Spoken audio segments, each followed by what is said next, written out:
আমাদের 10টা অঞ্চলে 64টা জেলায় 300 আসনের মোট ভোটার সংখ্যা হচ্ছে, আপনারা জানেন যে 12,61,201, 12,61,61,201।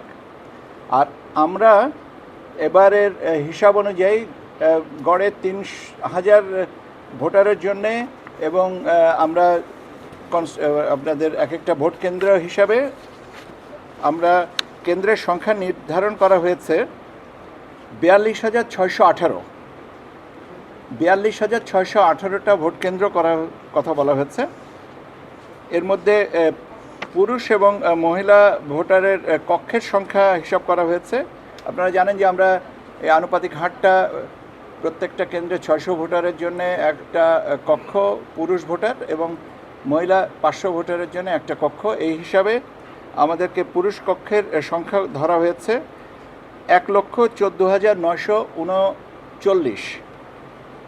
পুরুষ ভোটার কক্ষের সংখ্যা ধরা হয়েছে 1,14,939, আর মহিলা 1,29,107। এই সর্বমোট 2,44,046টা ভোট কেন্দ্রের ভোট কক্ষের সংখ্যা আমরা নির্ধারণ করেছি। কক্ষের সংখ্যা পুরুষদের জন্য 1,14,939, মহিলাদের জন্যে 1,29,107।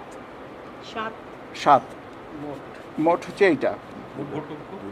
মোট ভোট কক্ষ 2,44,046। গতবারের ভোট কেন্দ্রের সংখ্যা ছিল 42,150, আর কক্ষের সংখ্যা ছিল 2,61,472।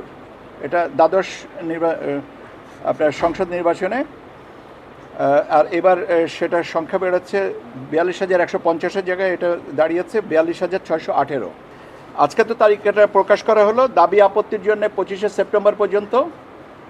দাবি আপত্তি নিষ্পত্তি আমরা করব ইনশাআল্লাহ 12ই অক্টোবর, এবং চূড়ান্তটা আমরা করব 20 অক্টোবর।